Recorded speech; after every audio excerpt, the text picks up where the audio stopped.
granny slippers on because my feet were so freezing on the floor.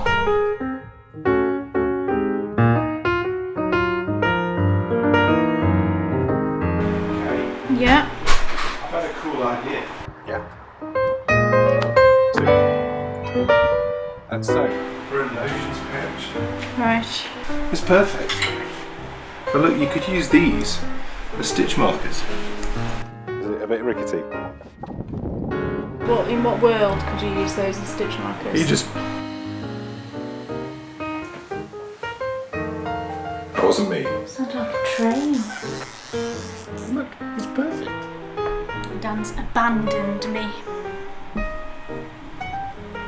It can go with my range of... And to be honest, I don't understand quite what the obsession is with salt before cooking. I can't believe, after one round, that it's already cabling.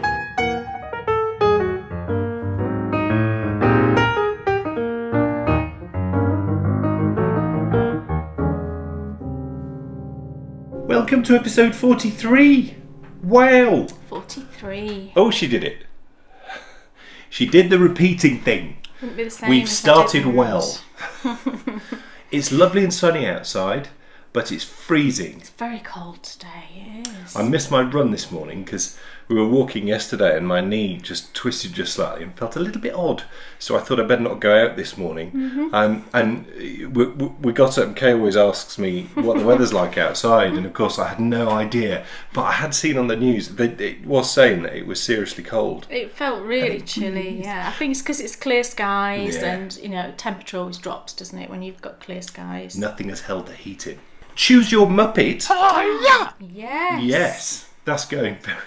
Very well. Yeah, it's just amazing the amount of people who've been choosing their Muppet. It's so exciting. And some people actually said, I don't know if it was on the forums or if people sent me messages, I can't remember now, but that they did think initially that it was a completely silly idea. But actually now they've chosen their Muppet.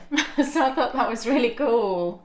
And it is a silly idea, but that was the whole point, I think, wasn't it? The point is, it is the antidote to slipping into that corporate zone where you're living your life to buzzwords outside of work. We can't have any of that. Oh no. So I've decided it might only be for one episode. Who knows? Who knows what will happen? Who knows if this will continue? But I think we should have a Muppet of the Month. Muppet of the Month. Yes. Oh, that's so cute. Someone did something. I saw something yesterday that made me think that I should pick a Muppet of the Month. You're looking concerned now. Well, no, I didn't Good. know anything about this, so I'm just as interested as everybody else. So who is the Muppet of the Month for February? Who is it? Have you looked in the Welcome to the Bakery thread recently? No, because you do that. I'm really bad. Well, I was in the Welcome to the Bakery thread, I think it was just yesterday, and I started reading this post, and it was vast. Right. But it had bullet points. Oh, wow. And it went into the most amazing detail. And, I mean, loads of the ones in there are exceptional, so thank you all so much. And I do and will get to everyone, although it's been really tough at the moment because of Christmas and the Advent calendar, and I got a bit behind. Right. And I was on the other day, and I must have spent an hour replying to people, and there were still 3 pages of replies. I'm like, oh no, I have to, because I feel so bad when we both do. It's one of the things that we've always tried to do, and we will always keep this up. But this one post, and it's really recent, so of course I haven't had time to reply to it yet, because it's 3 pages on from where I actually at. This one post just made me smile so much, and she was definitely the Muppet of the Month. Was she? What was she? You know who she is. Do I? I know who she is, because her name is Scylla. Oh, Scylla. Scylla's a snowth. She really is a snow. Yeah. She used to be a Canadian at Disney World. She is a Canadian. What? Oh, she worked at Disney World. She said that really is a job. I need to understand this more, Scylla. Well, she is a Canadian. She said she used to work at Disney World as a Canadian. Yes, that is a job. Gosh. I need to know what that is. I had no idea that being a Canadian could actually be a job. How exciting. But I was watching you, Scylla, and Marsha, obviously, as well, your latest episode, and she's knitting a Snowth hat. Yes. It's really cool. Yeah. Yeah. Scylla, you are a muppet. He's so mean. In the Bakery Bear sense. Not in the sense of the rest of the world. No. Just solely the Bakery Bear sense. And we know that means someone who is absolutely cool. Because that's what choosing your Muppet says. She was so funny because she'd knit the rib of the hat. She's doing a sock head hat in the two colours, which is like a mustardy orange and then this bright pink. And she was knitting the ribbon and she put it over her face like that. And it looked like the snow, do you know, because they've got this big round... So is she going to wear it on her face? I don't think she'll be wearing it on her face. Knowing Scylla, she probably will. Maybe, yeah. So the first ever, and it might be the only, who knows... And Tilly Trout's a Snowth as well. Yes. Yeah, but so she Tilly, actually looks like a Snowth. You're Muppet of the Month as well, Tilly. How exciting. Did you see that? Did you see the picture? It actually looked like Tilly. Oh, stop. Kind of does look like Tilly a little bit, doesn't it? In a very cute and Muppet kind of way, of course. So, competition winners will be announced today. Yes. That's very exciting. The knit-along winners for the Cozy Toesies, we'll announce that on the Endy Bits. I've got the prizes and we did a random number. So we'll tell you that at the end.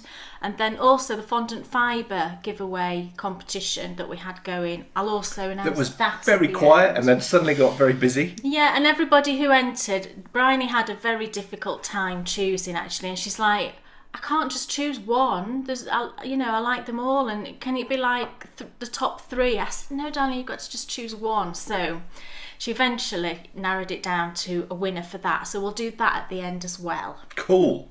Kay Jones, what's on your needles? Well, I am knitting on a ginormous sock. And I think it's more like a Christmas stocking, this, than a sock, realistically. And I said to you yesterday when I was knitting on it, it just looks so massive. And if when I finished it, you put it on your foot and it is enormous, then I won't be knitting the other one. You can just have it as like a Christmas stocking. It's so big. But I thought I'd pull out the R2D2 socks, if you remember, that I was knitting on. And the thing that stalled me was I was working on the gusset decreases and they just seemed to be taking forever on this sock for some reason. So yesterday I just thought, oh, you've been silly, just pick it up and get on with it. So I did, and this is where I'm up to now. If you remember that, I've done this bit here to look like lovely R2D2, and I'm on the humongously long foot. And you can see with my hand here how big these socks are. And maybe they'll be fine when you put it on your foot. But I think because I've never knit down a pair of socks before where I've doubled fingering weight yarn. This is Drop's Fable that I've doubled. And maybe I don't think it's particularly producing. If you look, it doesn't look particularly chunky, does it? It does just look like a worsted weight, really. And I've knit your worsted weight socks before. So maybe I'm just thinking it's enormous and it's actually not too enormous. But I did order yesterday an orange skein because I am going to do the other one, provided this fits. I am going to do the other one like BB8, just to mix it up a bit and make it a bit more interesting to knit that second one. So I ordered an orange skein yesterday, which should come today. So then I'll do that orange, grey and white, like BB8. But, I think it looks pretty good. I'm not sure how much further I've got to go. Yesterday I was like here on the gusset decreases and I knit all that yesterday. So it's not a long knit at all. It's very speedy because of the weight of yarn. And I'm knitting it on 3.5mm DPNs, the Knit Pro ones, which I really like. They're nice and pointy and I've never had any issues at all with the Knit Pro Symphonies. They are, aren't they? Or is it, I think it's Knitter's Pride Harmonies in the US, I think. I might have got that wrong. So I'm going to try and get this finished, and on the toe I'm going to do grey, which is here. That's the grey that I'm using that again has been doubled. And actually now I've been working on it, I quite enjoy it because it's just round and round on DPNs, which I really enjoy at the minute. So that's that. I really like them. Do you really like them? Yeah, I'll wear them. I know you'll wear them. They're definitely house socks. I don't think. Well, we'll know that get once. Them inside your shoes. We'll know that once I've worn them, won't we? Yeah. And maybe once they're washed and worn, they might not feel quite so bulky, maybe. No, and I'm sure I've got socks that are equally I've only big. ever knit you one pair of West Yorkshire Spinners Aran weight ones, those green ones. Oh, right, okay. Yeah, they're nice. And they're about the same weight as those, and I don't think you wear those in shoes, do you? I don't think I have, no. Right. I think they'd have to be. But it doesn't matter shoes. if they're house socks. They're house socks. I mean, you still wear them, don't you? Yes. Oh, absolutely. I don't have, because I have loads of socks that I only wear in the house that I don't wear in shoes because they're thicker ones, and I enjoy just having them for the house, you know. So yeah, so I'm hoping that that'll be done next time, and if it fits, I will have cast on the BB-8 one. Dan Jones, Yes. you look puzzled. What's on your needles? It's cables. Could you just inspect that and make sure that this is right? Because I've just done that, okay? I've just done that bit there. Yes. And now I think I'm on a pearl 3. Right. So you just check it and make sure it's okay. You're not. That's a knit, darling. What? You've done it in the middle of. This is wrong. You've done it in the middle of here. That's not right. Right. So that's your pearl 3 there, and Knit then 2, pearl 3. Knit 2. Right. Knit 2. Knit 2, pearl 3, and then you've done your cross, your 2 one, which will use 3 stitches. And I've done that right, haven't I? Yeah. Yeah. And then pearl 3. Pearl 3. Right. There's something. That's only your second stitch. That's what I've done wrong. So you've not. These are the ones you should be cabling. Right. So what I've done wrong is that's the stitch that should be on the cable needle on the back. What's this here? What have you done there? Right. You want me to tink that, presumably? Well, no, I don't think that needs thinking about. If that just goes back on the cable needle, and then that one, what I've done is I've only knit 1 stitch, and I should have knit 2. Right, so Yeah. that should be on the back on the cable needle. Yes. You need to knit that one Yes. and then purl that one. Yes, and then we're there. 3, and we're there. Yes. So it's my first ever cables. So this is my Declan's hat. I've just started the cables last night, and it's fine. It's fine, you know. It's too early. It's certainly not annoying me. It's too early to know whether I'm going to enjoy doing cables or not. But I certainly don't have a problem, and I was very pleased to be able to do them, and also surprised, I suppose, at how straightforward they were if you just follow the pattern. It will come down to skills as well, I would guess, with regards to managing 3 needles. Someone asked me yesterday on Instagram how difficult it was, and I would say it's not difficult at all, because if I'm able to do it even remotely, then it must be fairly straightforward.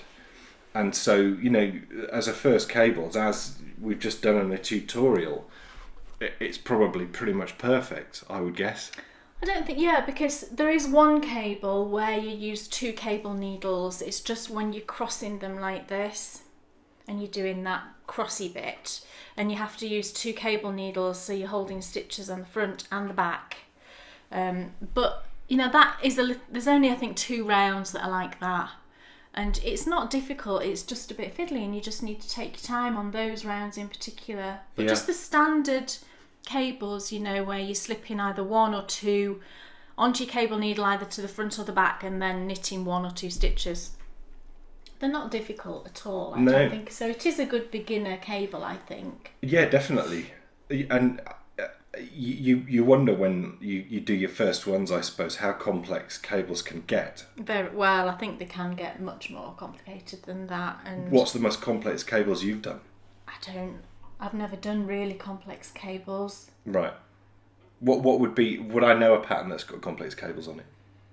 No, not really. Right. Well, I wouldn't mind seeing something that's got complex cables Well, on I it. can show you. My mum used to do amazing. I've got a cardigan upstairs that mum knit me that's like covered in cables. Right. It would just be good, I think, when you start doing something like this and you start understanding, I suppose, a little bit of how the cables actually happen, to see something that's a lot more complex, so that you can see where it can go. One of the things I was always very keen to do, and maybe that's the reason why I'm interested in this, I was always very keen when I learnt a new skill in what I used to teach, which was music. I was always very keen to show students where you could take that so that they understood the reason why they were starting out with it. And Right. I think it would be good for my knowledge and understanding to know what you could aspire to do maybe afterwards that would be cool and fun. What is that? It's a great big piece of veggie matter in my drops fable. Oh, That's unfortunate. just dropped it in my drink. Oh dear. I'm going to scoop it out. That's no good. I don't think it'll kill me. There we go. No. So It's just a piece of veggie matter. what's veggie matter? Straw that's How been does- in the sheep's fleece. My goodness. That's quite cool. Yeah, well, I always think it's quite cool. It never really bothers me when I come across it. But Does that happen a lot? No, not really. I mean, Right. if you were spinning, you would come across it more. Right. But sometimes, fibre prep depends how it's been prepped. Sometimes it has veggie matter in, and sometimes it's been processed in a way where it's, And that's the name, is it, that people know it as? yeah, vegetable matter. I think it's, Why do you just call it straw? well, it is kind of straw and bits of grass and things that are in the sheep's fleece. I just find that quite Veggie cool. matter really. sounds like an ingredient to Vegemite. I suppose it does. Can you buy that here now? I've no idea. I expect so. Because you couldn't, and it was always, what is that? And is it Bovril or Marmite? No, it's neither. It's neither of those because they're animal products, But aren't they? doesn't it taste the same? I've I no thought idea. Bovril was an animal. Or was it I No, don't know. Marmite's a yeast extract, Yeah. isn't it? So that's not an animal product. It's Bovril that's a beef extract. Yeah, I don't like either. Well, I don't mind Bovril, but I'm Didn't not people a used to Marmite drink fan. it? Yeah, of course they did. Bovril. Oh, lovely. A cup of beef. Cup of hot Bovril. Oh, I could have that now. It's lovely. So, But you see, I love potted meat and things like that, and I love tinned meat and all but these isn't kind that, of... wouldn't that be the same as drinking a cup of gravy? Bovril's not really... Well, Bovril's not really gravy, is it? Because gravy's thicker and Bovril's... No, well... I bet there's some people that drink. I know someone who used to drink gravy. Who? My stepdad, when he was studying, he? when he was studying to be an accountant, he could never afford, when he was on the way home from the pub. The story doesn't work itself out right, does it? He was on the way home from the pub, Where and he couldn't- spent money. He couldn't afford to, and he tells it as if he was a poor student. Well, perhaps if you hadn't had that last beer, you would have been able to afford some Something chips. to eat, yeah. But all he could ever afford was a cup of gravy or curry sauce Oh, gosh, from the that's chip shop. disgusting. So they would buy that That's disgusting. and they would drink it. That really is disgusting, especially when you consider that chip shop gravy, and I'm guessing, chip shop curry, and I'm guessing the gravy as well, will similarly set hard. It's very, Yeah. very gloopy and thick. I don't know. It's like it's got tons of corn flour in it or You have to something. stir it to get any sort of drippage going on. Lovely. Sounds delicious. I wonder if when that goes cold, if you turned it upside down in a cup, if it would literally just sit in the cup. Probably would. Not something I'm going to test out. No. So what yarn are you knitting that in? It's Madeline Tosh Baltic. Tosh Vintage. Okay, sorry. I was close. Nearly got there, didn't he? Again, I was very close. It's Madeline Tosh. Madeline. Yeah, Madeline. That sounds funny. It's Madeline Tosh Vintage. Why is it vintage? That's the base. That's the name of the base. And why is it vintage? I don't That's know just how what else to they've say- called it. But what makes it vintage? Why is it Nothing different? makes it vintage, darling. That's just the name of the base. That's the name Do they they have use given other to the bases? base. Yes. So what's the difference between this base and the other base? Well, that's a worsted weight. The other bases might be a DK weight or a Right. sock weight. Right. It's just the name they have given. It's not a description of what it is. What's a base? Oh gosh. Seriously? Yeah. It's the base is the raw yarn. Right. So it would be like if I was using a bit of sari silk and a bit of this and a bit of that. The base is what all that raw yarn is. Yes. Yes. So Cool. like So you before I might have dyed a it and spun BFL nylon base. Fine. That's a sock weight. Okay. You might have a Polworth base. Cool. I like Polworth. It's What's Polworth again? it's the name of a sheep. Is it? Yeah, I believe Where? so. Polworth sheep. Cool. What else is on your Right. needles? Well, the next thing is I've cast on finally for the patrons garment along that we're running. I need to find some yarn for that. I thought you were just going to help me with this. What? No, Did we I have. discuss that? Oh, garment along, yes. Yeah, you're not Sorry. knitting a whole garment, I was are getting you? confused. Now, I am knitting the Indigo Frost by Isabel Kramer. And she's very excited about it. A lovely poncho. Well, I've Are had a you? bit of a thing. You've been so motivated to knit it. I had a bit of a thing about this, and I messaged Tilly the other day because I was honestly thinking of knitting something Were you else. asking her for a bleach supplier so you could... No, I was asking her about something that she'd knit, and I said, is it a quick knit? Is it this? Is it that? Because I'd had an issue with this when I cast it on, and I think I've actually resolved the issue. I was telling Sasha the other night that I know what the problem was, and I will tell you what my issue was. It's a paid for pattern, so I'm obviously not going to go into any details, but you start at the cowl neck and you knit that and then you increase out. It's a poncho. It's quite a simple thing, but it tells you what size needle, interchangeable cable, not a cable needle that we've been speaking about. It tells you what size to use. You start off with a 24-inch needle size, cable size, and then change it as you need to, as you increase your stitches. Well, I cast on the number of stitches that it told you to, and as I was casting them on, I'm thinking, gosh, this doesn't seem very many. Thinking about hat sizes and how many you cast on for hats, to have stretched over a 24-inch needle, because you're knitting the round. But I persevered, and the stitches were incredibly stretched around, and I was finding it really awkward, pushing them round and just knitting them, and I'm like, what is going on? I don't understand why I'm having so much of a problem with this. So I actually switched it to a hat size needle, the small circulars, the 16-inch ones. But then I was finding it was way too scrunched up. And I was like, oh gosh, what is, and that's at the point where I thought maybe this pattern's not for me, and, there's something that's just not agreeing with me, if you like.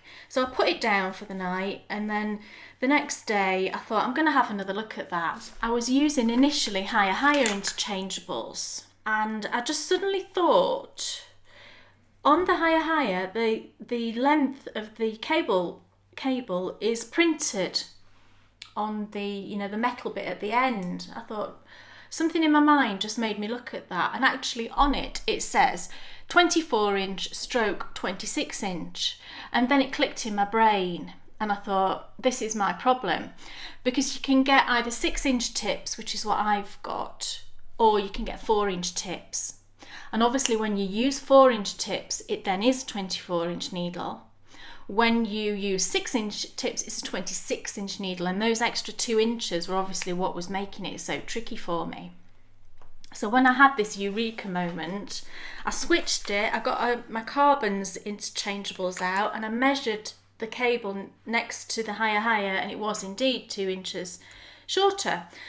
So I switched it onto my carbons, and it's much better. It's still kind of stretched out. If I show you the stitches there, it's not bad now, but it's not the most comfortable thing to knit. And the other thing that makes it that fries my brain is, and you can see this from the pattern, I'm not giving anything away. If you look at the picture on the pattern, can you see the rib at the top there? That's folded over, and you're knitting it from the other side, if you like. So you can see that the rib is actually purl 2, knit 1. Now this does totally blow my mind, because I've never, you always knit either a knit 2 purl 2 or a knit 1 purl 1 rib, don't you, when you're knitting anything really. I don't know that I've ever knit a rib that's different to that. And this, of course, is purl 2, knit 1. And remembering that, do you know when you go onto autopilot, the number of times that I had to stop myself, and even though I'm reading my knitting effectively, because you can see the stitches quite clearly, which one's purls and which one is a knit, it's still frying my brain, and I've got to knit 6 inches of this. No problem, it's not a criticism of the pattern at all, it's not difficult, but obviously just remembering that I am not doing a standard knit 2 purl 2, it's just taking a bit more concentration. But now that I've put it onto the right size needle, I'm doing much better. So that's the start of my Indigo Frost, and I'm knitting it in, the body of it is in this, which is Quince and Company Lark, and it is that lovely colour. It's called Frank's Plum, which is a rich, it's like an aubergine, isn't it? Really pretty. Stop laughing. I wasn't laughing. Oh, right, okay. But that was laughing. And I have got enough. I think last time I was umming and ahhing saying, have I got enough? And I checked the pattern and I've just got enough by about 20 yards, I think. So I'm sure I'll be fine. And then it's got this bit of colour work, and I'm doing like a pink, a blue and a grey for the bit of colour work. So I'm hoping the next time I will have a bit more progress and not quite so much frustration with that. And it's me. It's not, like I said, it's not the pattern. The pattern, you know, is very well written and really looks fairly simple.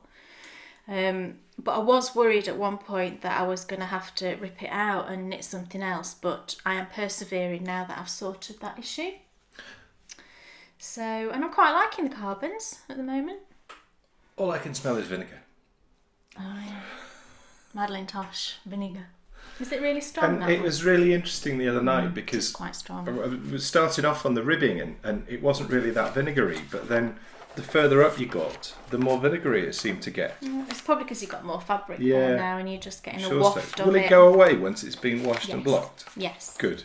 Unless you wash and block it in vinegar. Some people do put a glug of vinegar in if it's a really strong colour. Does it help set the colour? Yeah. Okay. That's why the vinegar's there. It's a mordant. It's Okay. called a mordant. It's what makes the dye adhere Right. to the wool. Otherwise, if you didn't have that in there, it wouldn't. It'd wash out Right. largely. I like the look of that. It's really pretty. Whether I'll wear this Why is wouldn't you another wear thing it? entirely. I don't. Well, I've never worn a poncho. You'll wear it. It doesn't look like a poncho. You know, I mean, it's It cute. looks like a isn't sweater it? that someone hasn't finished. I think it's really cute, and even if I only wear come it, on, that does not look like a poncho, does it?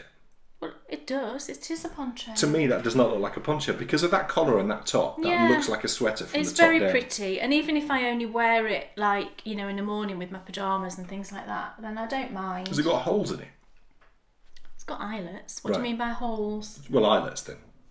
It's got like a little eyelet pattern. There Cool. or holes, as Dan would say. It does have holes in it, yeah. I call it like it is. Well, you're right. They I are. tell it like I see it. They are holes. Now I've shown you my higher nightmares, then I'll put that back in my set. Are you finished?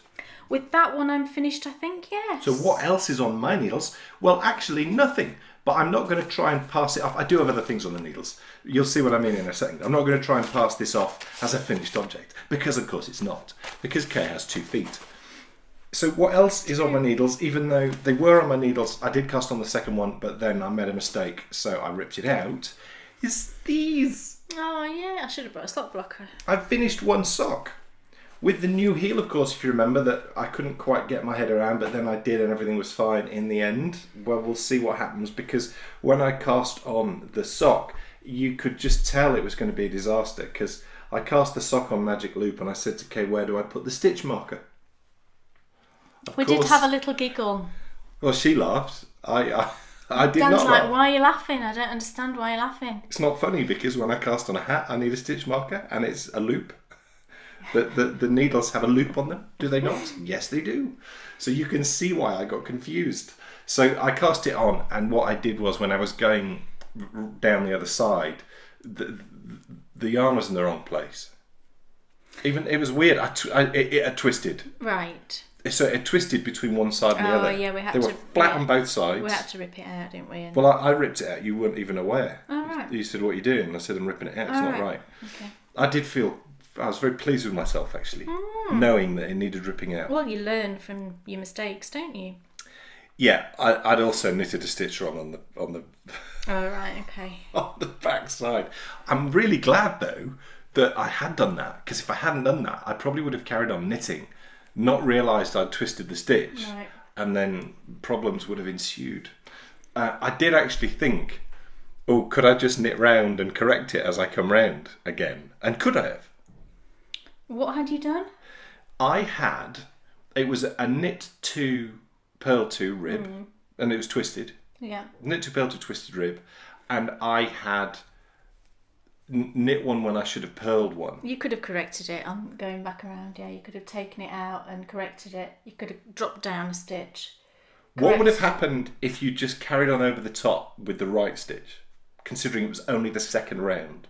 Well, you probably wouldn't have been able to really notice it that much. Right. But you would have had, in here, you would have had a purl bump here. Yeah. So it probably would have bugged you.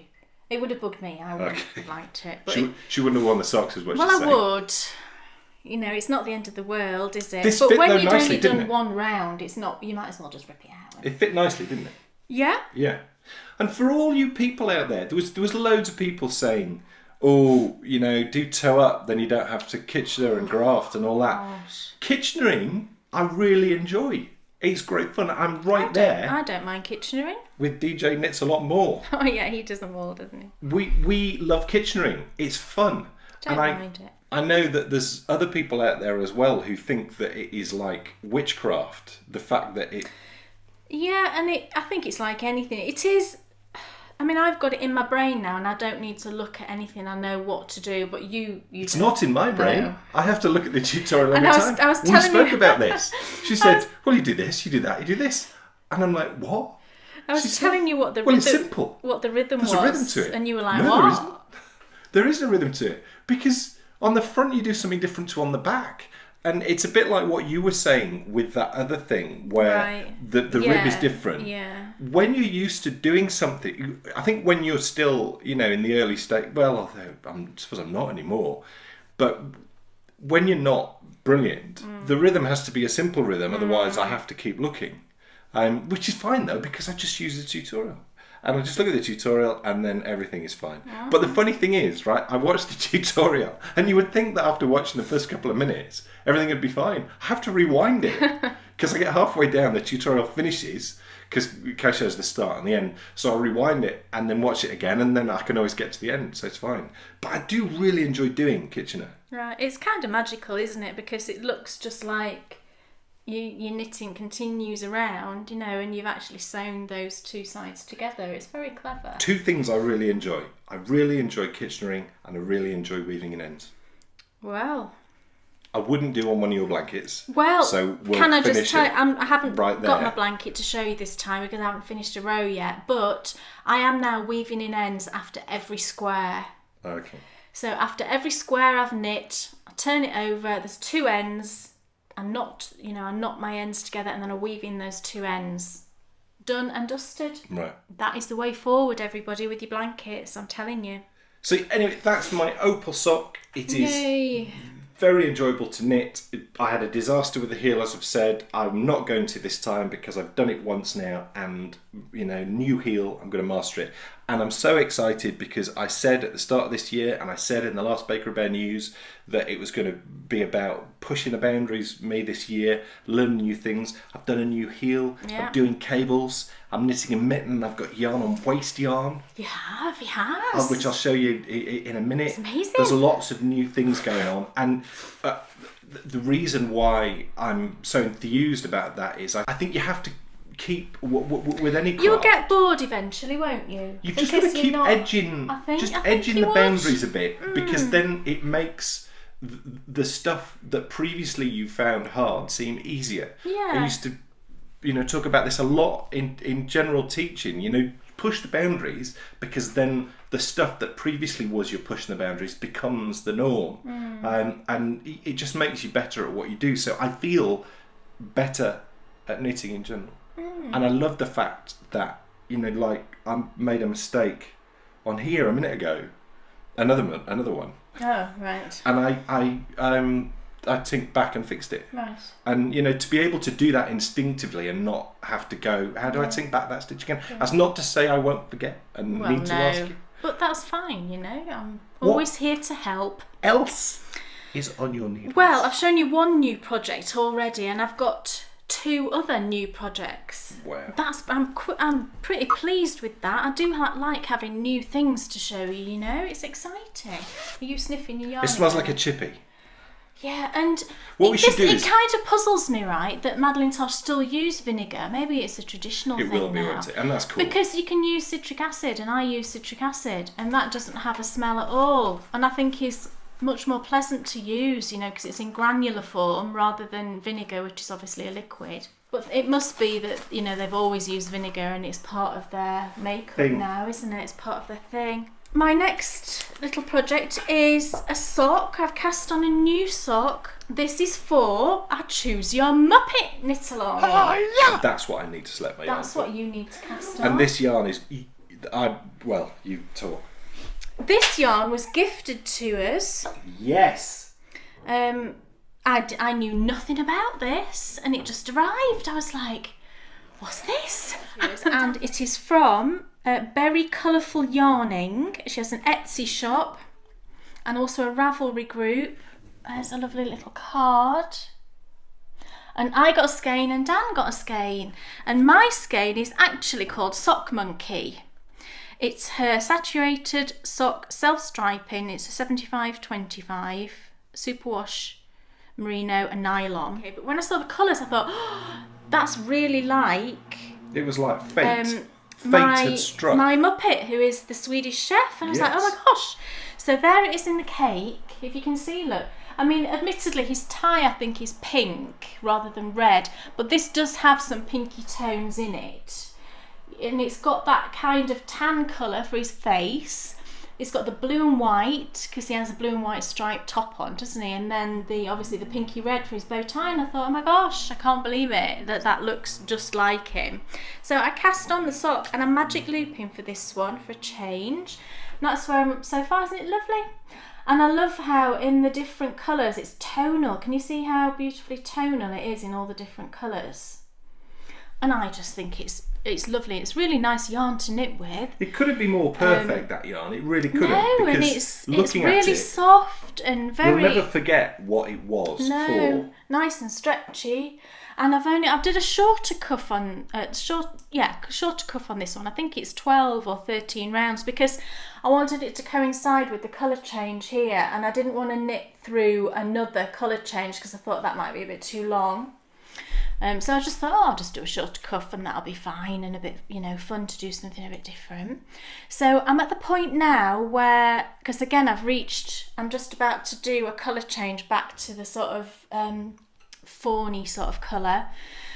So I thought, right, it's time for the heel. And then I stopped because I didn't want to break up the striping. And I think this is why I don't knit with self-striping very often, is because I don't like breaking up that striping, and I know, what I'm going to do is put in a different coloured heel. But the problem I've got at the moment is I need to look through my stash and see if I've got anything that matches any of these colours. And the only cream I've got which does actually match is the Drops Fable, but I'm using that for Dan's socks. And I should have ordered another skein of this when I ordered it the other day, and I'm silly that I didn't. So I might just order another skein of this Drops Fable to do the heel, or I might just have a look through my stash and see if I have got anything that matches any of these colours. Because I thought, shall I do a completely different random colour? And then I thought, no, that doesn't make sense because there isn't any other colours in him and I don't want to really mess with the Muppet look. So I think that's probably what I'll do, is I'll order another skein of the Drops Fable or something similar just in the cream. I did want to use Cascade Heritage, but I couldn't find any of the snow colourway anywhere in stock. Nobody got it because I know that would match as well, and I think that's more similar in terms of the base. The base of the yarn compared to the Fable is a bit rougher than this, and maybe that's what stopped me using it. So I'm knitting these on my 2.25 Chiagu. It's the red lace, and I love this needle. And I actually ordered another fixed circular in a bigger size for something else that I'm knitting, just to try it out, because I think I would really like a set of the interchangeables for my birthday. They're quite pricey. I looked them up and I think they're like £70 for a set of interchangeables. It's quite expensive just to buy off the top of my head, but then I thought, oh, it's my birthday in May. I might have those for my birthday. Cool. Because I really love them, and they do, even though they're metal, they do feel like they have a bit of a drag, rather than like the highs I find very slick, and a lot of people love that, and I mean, I like it for certain yarns, but you have to pick and choose, I think, what yarns I use the hires with, because they are very slick, whereas these ones, for some reason, they do feel like they've got a bit more grip, and I like that. So I'm really enjoying that, and I knit all that in just one sitting, really, didn't I, at the weekend? Because I was just loving it, and it is true what they say about self-striping, it's like, I just want to get to the end of this stripe and see what the next one looks like, and it was that, so I will sort out the heel and get on with that. Are you doing a different heel? Just a different colour, what I've been talking about. I'm not doing a different heel, I'm afraid. I'm still a heel flap and gusset. No, you could be a heel flap and gusset, but there's different ways of doing it, isn't there? Not different ways of doing it, what do you mean? All right, okay. I don't understand enough of it yet, so right, okay. Don't worry about it. Well, no, it's just I'm going to use a contrast colour, that's all. So. What else is on my needles? Well, I'll tell you. It's some more of the mitten, and I've made some good progress with this. I want to try it on. I've got the thumb in there now, and I must be 1.5 inches up. Can I try it on? Yeah. I need to be careful with this because you've got small hands. So, I mean, it feels big to me already. But I mean, it's quite a baggy mitten, but that's okay. How could I make it not baggy? Well, you can't have less stitches. Well, yeah, but that's the smallest size. I thought, no, I'm doing the second size. Are you? You circled the second size. Oh, right. Well, I think the issue is that, because I've knit a pair of these for me in that size, and that's why I will have said that size. Right. But the problem is this yarn is thicker. Right. Because it's hand spun. So that's why it'll be coming out a bit bigger. They're fine. It's not super baggy, look. Isn't it lovely? I think getting the length right is going to be key then. Yeah, I mean, I can't remember what it says to knit to. I think you just basically need to knit until it's at the end of my little finger. I think that's what the pattern might have said. Oh, they're lovely. How lovely with a hand spun, isn't it lovely? Are you just saying it? No. Oh. I really love the look of hand spun, I know that. And I just think it's beautiful the way that gold, it glints because it's silk and sari silk. We had that discussion, didn't we? I'm going to show you again because I just love it so much. And didn't someone tell us that sari silk was recycled? It's recycled saris, and it's mashed and mashed and mashed up back into a fibre, and then used, into yarn, which I think is brilliant. So, some fantastic Indian lady might have been wearing a sari. Well, it will have been. That's amazing. I know. I love that thought. So it's Hand Spun with Love by Fondant Fibre. And what's this yarn? Well, that's just some Regia, I think. And this is Regia. No. My waist yarn is Regia. I always use a thin, a fine yarn as the waist yarn. And I'm guessing that gap is normal and we'll be sorting it out later. Yes, that's completely normal. You will be sorting that out. Fine. That's just fine. I shall be following the tutorials. It's the first time this has ever really happened where I've literally been following the tutorials sort of close to when they've come out. Oh, right. The Declan site in particular, I'm very close to when they've been. Yes, I've just finished that one. You haven't. Stitch in Time starts next week. Yes. Very exciting. Yes. What else is on your needles? The final thing on my needles, this is somewhat of a tale of woe. Waist yarn terrifies me because whenever this must have happened 4 or 5 times. Right, well, just tie knots No, in it. it's fine. You see, I don't knot my waist yarn. I just leave it long, and they're not going to go anywhere. No, it's fine. But then I'll have my hand like that and I'll move it and pull it out. There is a chance you will pull it out. So do you know what? I'm going to knot it because. Why is there a chance I'll pull it out? Because you might grab hold of it and pull it by accident, and. Which is what I think I've done every time. Right. Well, I'm going to knot it then, and then there's no worry. There you go. I'll never get that off now. You cut it, darling. There's these things called scissors. Can you remember the gloves I was knitting? I was knitting the knotty gloves. Oh, that's tricky to say, isn't it? Yes. I was knitting the knotty gloves last time for a knit along that we're doing with the tutorial with the patrons, and I think it's important just to mention again. These are not tutorials. No, it's a knit along. It's a new type of video. No. Where Kay pushes her boundaries with her knitting. Well, clearly I pushed my boundaries too far on this occasion because I had an absolute nightmare with that cable chart. Oh my goodness, I was literally tearing my hair out. Someone's written it out. I know a few people have written it out. Some people have colour coded it, which I think is brilliant, and I wish I'd thought of doing that. But what happened was I was working my way through this chart, and I was just finding it really tricky because in the chart, it's a free pattern. the chart, you know, on a few of the rows, you have cable, cable, cable, cable. You know, it's one after another. So there's no break of like knits and purls in between. And because of that, you know, I'd look at the chart, I'd say, right, I'm doing that cable. I'd do that cable. I'd then look back at the chart and think, where on earth am I? Am I there? And it'd take me 5 minutes then to work out what the next cable was. Then my next frustration was I realised I was 1 stitch out on a row, and I was like, what is going on? And I looked back and I dropped a stitch that had run down, you know, 3 or 4 rows, and it was a cable. It was within a cable, and I was like, oh, this is a disaster. So to fix it, I couldn't think of how I could fix that, just dropping down, because it was a cabled stitch, and I just had no clue how to fix that by dropping down. So I thought, right, I'd have to rip back to the rib and just start again. And it's at this point that Dan said to me, why don't you just rip that out? Because this was a knit along to knit gloves, not a knit along for cables or charts, and I felt like I was getting bogged down by... And also, we established at the start, the point is you're trying new things. Sometimes you'll do things you love. Yeah. Sometimes you'll do things you don't love. And True. if you don't love something, no, that gets to a point where you just have to call it a day. Well, I had to call it a day, and I'm afraid I'm just not a chart person, and we've definitely established that. We have definitely established that, and I don't want to moan on about it because I have to the patrons already, so they'll be hearing it for the second time.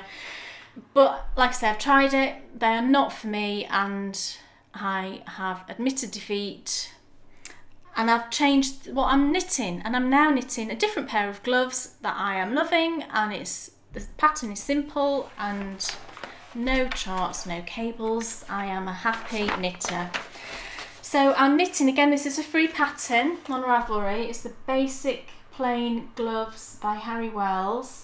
There's several different sizes. This one is a sport weight as opposed to a fingering weight, and I'm actually using a 4-ply yarn, but I think it's close to a sport weight. I'm using the blacker yarns that I spoke about before. They're Falklands Merino, which is beautiful, beautiful yarn, and you know how much I love this, and it's in this gorgeous colour which is called Sea something, I think. No, it's not sea bream. That's a fish. Fret. Sea foam. All right.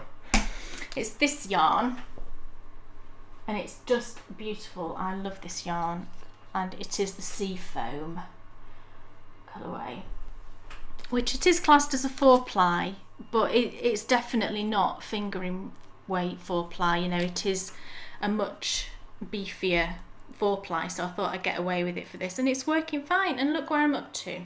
Look, I've got a little finger. So I'm here, look, if you can see. So I'm working at the minute on the ring finger, and I'll pop this on my hand because I'm knitting the smallest size, which said it's for a palm circumference of 7.5 inches, and mine is 7.25, so I thought that'll be fine. And I mean, it's a close fitting glove, it will be when it's done, but that's fine. And I think that's probably because the yarn is in between that sort of fingering and sport weight, I think. But look, it looks like a glove. Oh, and I think it fits fine actually. It doesn't look too stretched out, the stitches, do they? I think it's okay. So I'm at the point where, you know, I've done the little finger, you then knit a few rounds on this bit, and then you start working the ring finger, which, you know, this is what all these DPNs are there. So I'll finish. I mean, it doesn't take long, the fingers really don't take that long to knit. You've only got a few stitches in the round, you know. So I'll get that finished hopefully in the next couple of days. And then I can start on the second one, but lovely and soft, beautifully soft yarn. But you do get little holes, you know, at the base of the fingers. Just sew those up at the end. So from disaster, I have now got a very pretty project, I think. Cool. And a successful project. Yes. And I'm going to knit you, I think, some of these using that yarn we got gifted, which I'll show. Which we'll show later.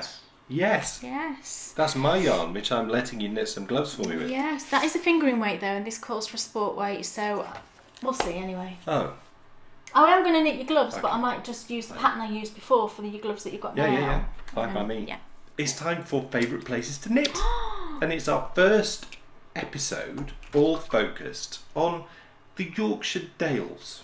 Now, it's Harriet country, and that's what we're exploring. So it's the books that were written by the vet James Harriet, Jim White, Alf White, and we're focusing this episode all on the locations used in the TV series.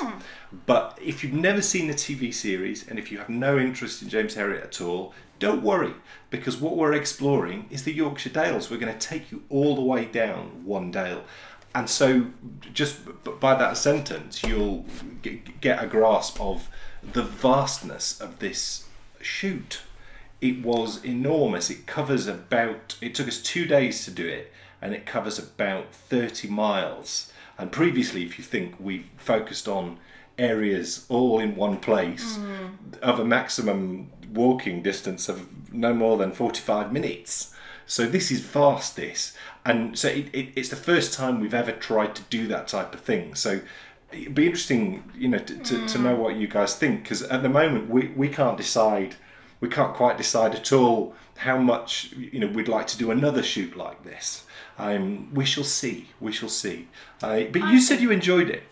I did enjoy it, and I think it's because we were going to lots of different locations, and we hope that comes across okay. Yeah, I mean, previously we've really got our teeth into one place. Yeah.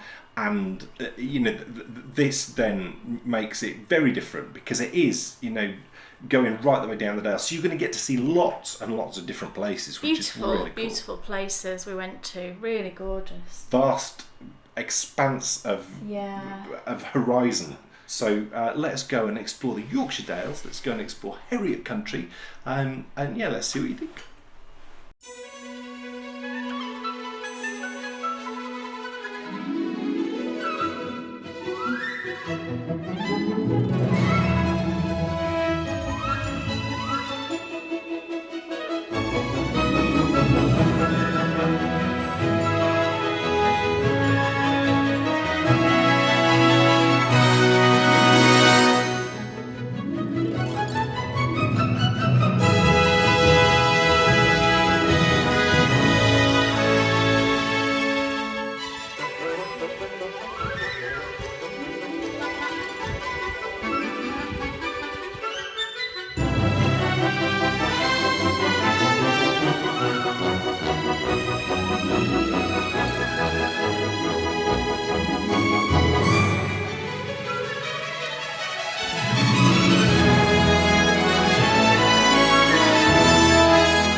Welcome to Favourite Places to Knit, Harriet country, and that's exactly where we are.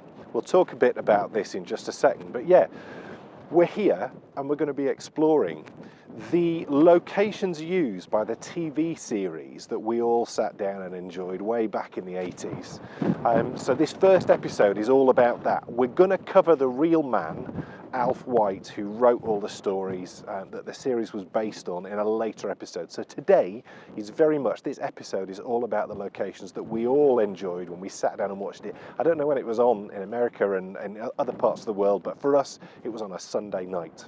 So where are we? We're in the Yorkshire Dales, of course, and it's quite an opportune place to be, because if I was to travel over in that direction, that would take me to Sunderland, and Sunderland is actually where Alf White, James Harriet, was born. Now, he didn't spend very much time in Sunderland. He actually only spent about 4 days in Sunderland. His parents were from Sunderland, but they lived in Glasgow, and they travelled down to Sunderland so he could be born there, which is amazing, I think. So they came back to Sunderland, he was born, and then they went back to Glasgow. But why we stood here? Well, this is the next really cool thing. If we look over in that direction, if we travel straight up there, this is Arkengarth Dale, one of the Yorkshire Dales. And right up that way is where we're going to start in just a second, in Richmond. But this dale here, this is the dale that we've selected to use for our exploration of Harriet country. When they filmed on Creech Great Small, they used all the dales, but this dale particularly caught my eye. And the reason being is this is where filming started in 1978, and this is where filming finished in 1990. So we're going to cover all of that in this episode. So I think we should get cracking. We're going to head up right the way up the dale that way to Richmond. So let's go. The stories of James Harriet were semi-autobiographical accounts of Yorkshire vet James Alfred White. He qualified as a veterinary surgeon in 1939 and began work in the practice he would spend his life in Thirsk in 1940. It was only after 20 years' work that he sat down to start writing what would be his life story, sort of. Professional etiquette led him to change the names of the leading characters in his story. Where did the name James Harriet come from? The Birmingham City Football Club goalkeeper of the 1960s. His partners Donald and Brian Sinclair became Siegfried and Tristan, and his wife Joan became Helen. He renamed his hometown of Thirsk Darrowby, and so our stage was set. But where did filming start? So in 1978, after 2 successful movies, actually both with Anthony Hopkins playing Siegfried Farnan, the first series of All Creatures Great and Small was commissioned, and filming actually took place somewhere we know really well. It's Richmond.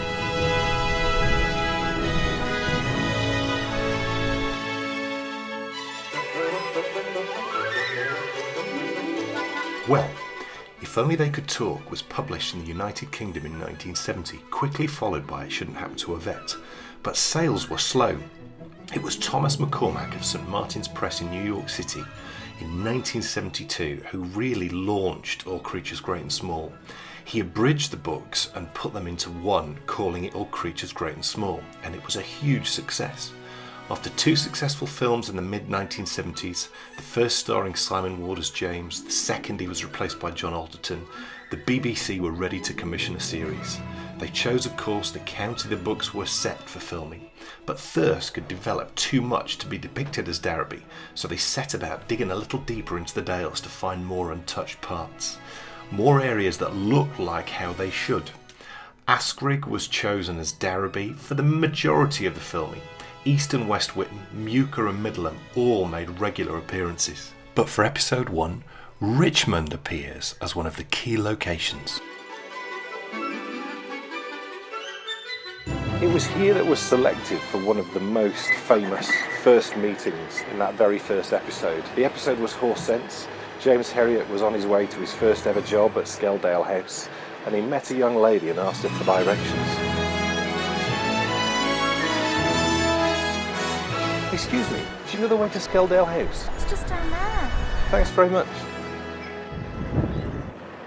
And so began a series which became, certainly, it started when I was 3, and I'm sure I didn't really watch it then, but certainly as I was growing up, it was the series that you would sit down and watch with the whole family. On a Sunday night. I think it started about 6 or 7 o'clock, and it began way back in 1978. Now, Christopher Timothy, initially, that's actually quite hard to say, Christopher Timothy. There's too many T's going on.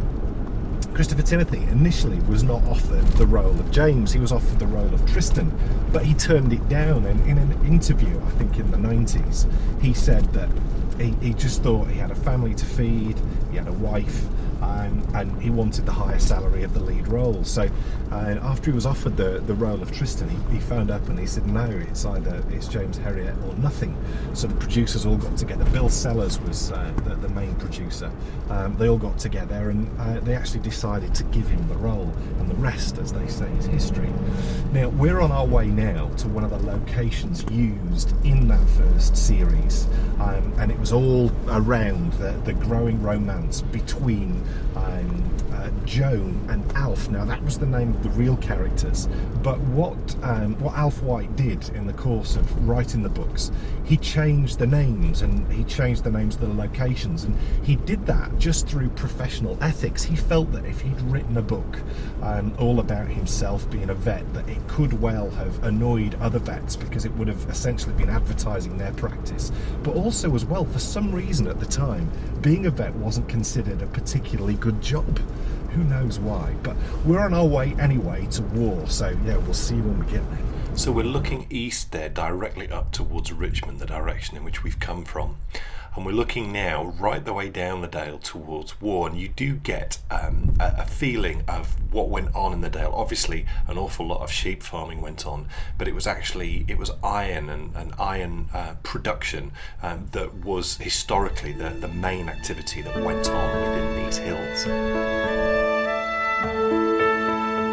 And so, Kay, in the 5th episode of the first series, James takes Helen for a date. Does he? He does indeed. Do you know how he came up with the name James Harriet? No. He was watching a Birmingham City football match, and the goalkeeper of Birmingham City was a Scot, and he obviously grew up in Glasgow, and he studied in Glasgow, and his name was Jim Harriet. Oh, right. So that's how James Harriet got his name. I think Alf White's first name is James. I think he's James Alfred White. Right. And he was just known as Alf. I'm sure I read that.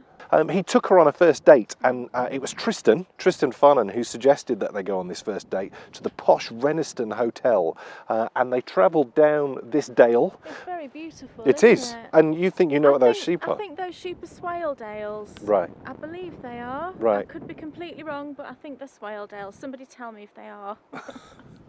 So James took Helen for a date down this, and I think it was along this road that they came. But unfortunately, tiny little road. Yes. Goodness me. Unfortunately, they got a puncture. War, which we can see here in a picture from the episode, and here we've tried to recreate that same shot. We were so excited to get that shot. It's in real deepest dales, and it's just a beautiful place. It's one road in, and it felt like one road out, and it was a very slim road as well. So it was real work that must have been done by the location manager who found this place. And there we have James with his flat tyre at War. So the date did not go well, and this is it's episode 5 in series 1 in 1978. So Tristan says, because things aren't going well with Helen, let's go on a double date with some other girls. Oh. So James and Tristan went on a date with some other girls, and who should turn up with a date of her own but Helen? So they kept on meeting in that first series until, of course, they ended up getting married. But yeah, here we are, Arkengarth Dale. War is that way, Langthwaite is that way, and that's where we're going to head now. And Langthwaite is a very important place in the world of James Harriet, because that's where J.R. Stubbs was. Kay has no idea what I'm talking about. Sounds like a horse place. Well, J.R. Stubbs is where they used to go to get all their sort of veterinary provisions. Oh, right, okay. Yeah, so let's head there right now. And so we begin to make our way down the dale towards Langthwaite. Now this was already a very famous place. It had been selected by Walt Disney, of all people, for use in a very big film that they released in 1976 called The Littlest Horse Thieves. This was Alistair Sim's final film role, and so it was a really big release. I've actually never seen it, but I'm told it's a great film. And actually later on as well in history, 1991, a TV series called Century Falls that was written by someone who's now become very famous, Russell T Davies of Doctor Who fame. They came here to Langthwaite to do some filming as well. And so in 1978, when the location manager for All Creatures Great and Small was looking for the perfect location for J.R. Stubbs, the supplier who kept Siegfried and Tristan and James with all their veterinary supplies, Langthwaite fit the bill. It also ended up appearing in episodes 2, which we're going to focus on in just a moment. And also, this bridge made an appearance in the opening credits for all series of All Creatures Great and Small. So poor old Ned Finch, all he wanted was a quiet pint at his local in Bristol, but Mr. Briggs, he wasn't having any of it. And James, he pulled up in the car just here in front and went inside and found Ned Finch. Again, I think we're in series 1. So yeah, we're in Langthwaite. It's a beautiful village, actually, really beautiful. And if you look up there, you can see the far side of Arkengarth Dale. We were up top there when we started this little adventure. Here it is, the famous car driving over here on its way to F.R. Stubbs. And if you follow me around, we'll see exactly where F.R. Stubbs was, right there. So they pull up in front, they go inside the shop, and they get all the things they needed for that week's adventure. What an amazing place. And so the first 3 series of All Creatures Great and Small took flight, focusing very much on the original books of James Harriet. The following series used original scripts. Now, one of the key characters was set to change, and that was Helen Harriet. In the first 3 series, the romance of James and Helen was one of the key parts of that series, and I think what hooked us all. And actually a romance was taking place in real life between Christopher Timothy and Carol Drinkwater. When that romance ended at the end of the 3rd series, Carol Drinkwater decided that she didn't want to carry on in the role, and so producers desperately looked for someone to replace her, and they found the perfect person in Linda Bellingham, who went on, I think, to make the role her own.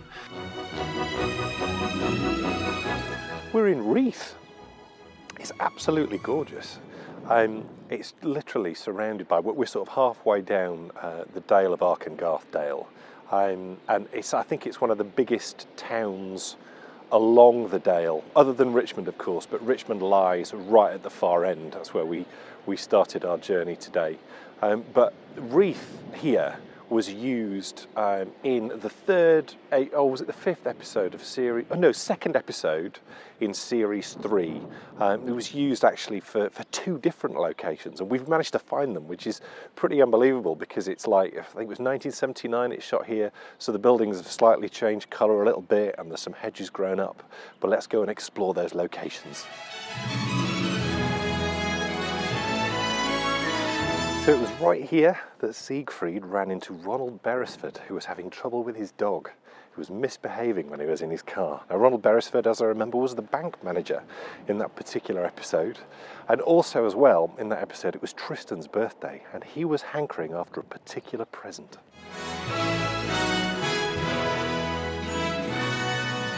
I really fancy that guitar in that window. So it was here that Tristan was ogling the guitar that he really wanted for his birthday. And what you can't see actually is, obviously we've got this lovely Bob Hell's music shop, but if you turn around, the view is just amazing. And I wonder actually if in that episode they did use more of the panoramic views that are all around Reeth. I want to look back and watch it, I think. What a stunning place, but it's time for us to move on. Reeth is now quite a large town, but looking back through history, specifically from Saxon times onwards, it started out as a very small settlement on the edge of a huge forest. By the time of the Norman conquest, though, it had grown sufficiently in importance to be noted in the Domesday Book. Later, it became a centre for hand knitting, but the area is really known historically for its lead industry, which was all controlled from here in Reeth. No journey into the world of James Harriet would be complete without mentioning probably the biggest character in the book, certainly the one that always stood out for me in the series, was Mrs. Pumphrey and her little dog Tricky Woo. They wanted a site that was stunning, and they found it in Ellerton Abbey. Now, Ellerton Abbey was an old Cistercian nunnery. It was built around the 12th century, and much later on, around about the 1600s, a Regency villa was created, a shooting lodge actually, which you can see there, and that was what was selected for the home of Tricky Woo and Mrs. Pumphrey. Look back there, is Tricky Woo's house, is Ellerton Abbey, and just over there in the gardens is actually a Cistercian nunnery. But there it is, the house of Tricky Woo.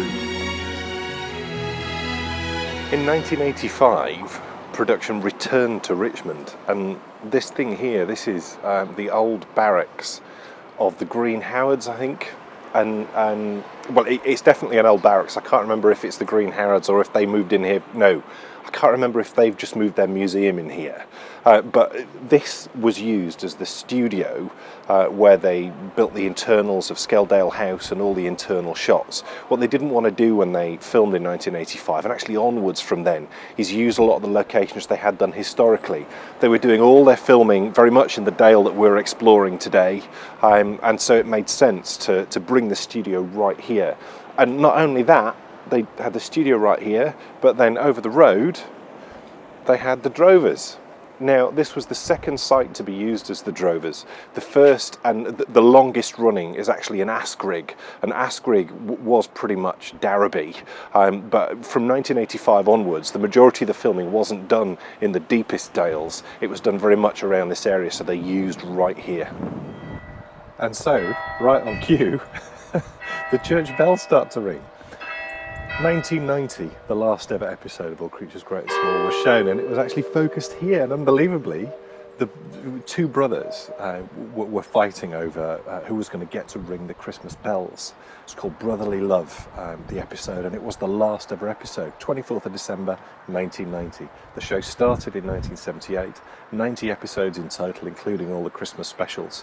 And here, Arkengarthdale, we're nearly now down towards Richmond, where we started our journey, and it's all come to an end. But what a beautiful place for it to come to an end. It's a stunning church. This is a Norman church initially, and it was the church, it's called the Cathedral of the Dale, and it used to deal with all the funerals from all over the Dale, and the furthest reaching point was 16 miles away, and they used to carry the bodies down in wicker caskets. And there's actually there's paths all over the Dale, and there's slabs every so often, and that's where the pallbearers would actually put down the wicker caskets before obviously getting to the church and having the funeral. Not a particularly cheery note to end, so let's just glance over there, because that house was used in the English TV series Location, Location, Location. Someone bought it, didn't they, Kate? They did, yeah. Because there's a pub right across the road. I don't know if you ever realised it. There it is, can you see the pub? They loved it because there was a pub right across the road. Party people too. So this is where filming finished.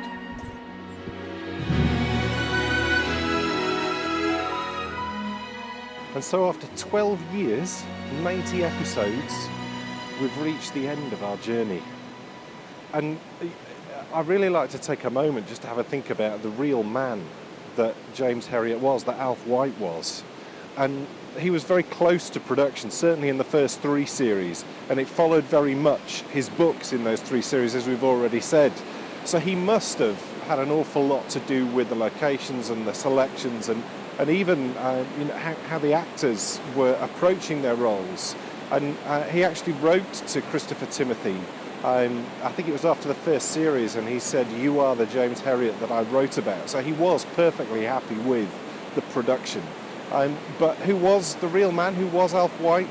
That's for the next episode. So we'll be back, not next time, because that's round 2 of Tilly Trout and Kay playing off against each other in Knit or Forfeit. We'll be back the week after for a bit of an explore into the real Alf White, the real James Harriet. We'll be looking at the actual locations, the real Darrowby, the real Drover's Arms. So yeah, we'll see you in 2 episodes time.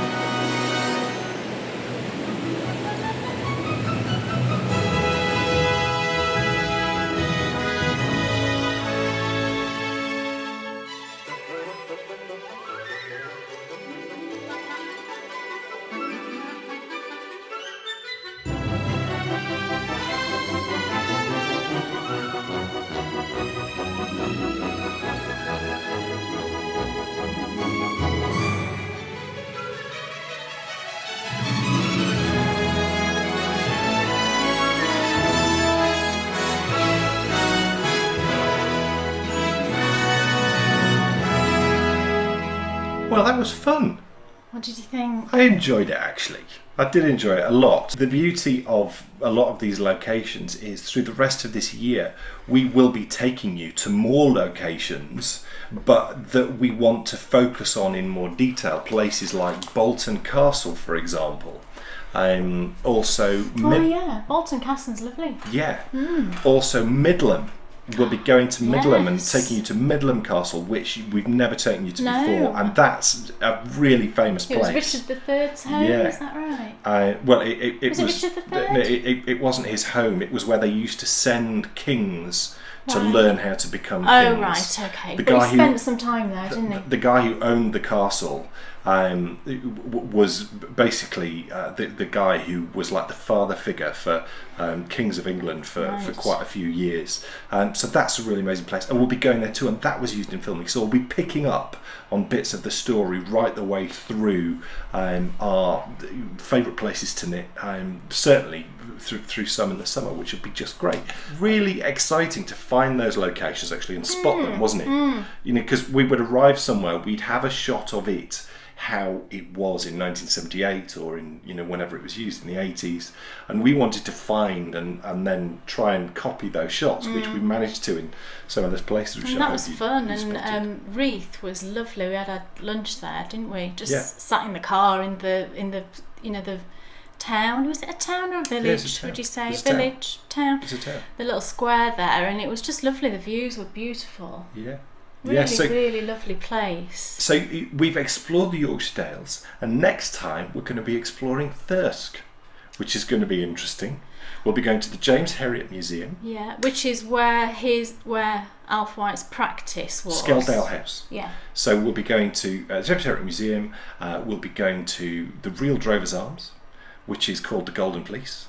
Right. We'll be going to the village where Alf White spent his later years, which is called Thorrowby, and yeah, it should be really good fun and really interesting to see where the real places were. And the reason why they weren't used in the series is because by the time the series came to be filmed, Thirsk had developed to a point where it couldn't pass for a town in the 40s. Yeah, it's a bigger town, Thirsk, isn't it? Yeah, and it was it's a bigger town because it's so close to the A19. Yeah. So, you know, of course, when a major road comes in, towns inevitably get bigger. Yeah. Whereas Askerig, which is where they used for Thirsk, which is where, you know, Darrowby was very much set in the series.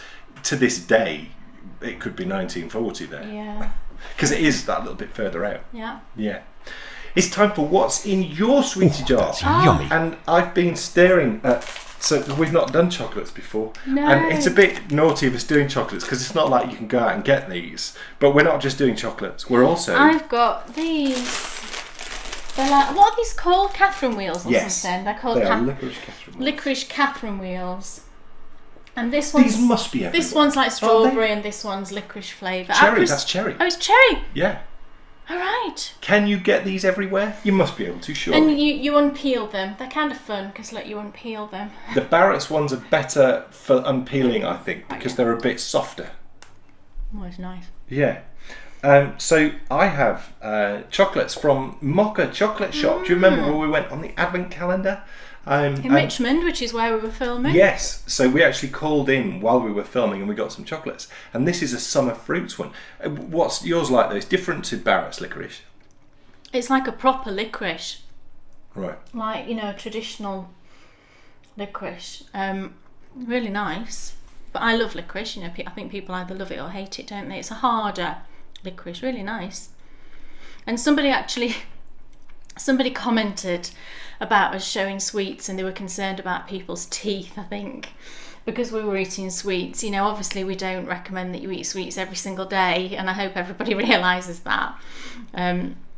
It's just a fun little thing just to show you what we can get in our country, really, because I know people like to see the differences. Well, that was nice. What was it? Summer fruits? Yeah, it wasn't what I expected. Right. I thought it'd be like a fondant. Oh, it wasn't. What's it like? Truffle-y? Yeah, it was like truffle-y. Right. I mean, it was nice, but you said this one's really nice. Oh, I love that one. It's dandelion and burdock flavoured. I'm getting an alcohol-y vibe from that last one. Oh, yeah. But this one's dandelion and burdock. And if you've ever... I mean, that might be something that's only in this country, I don't know, but it's a soft drink. It's totally like... Oh, it's all come out in the middle. But it is dandelion and burdock flavoured. Soft drink. Pop, I would call it.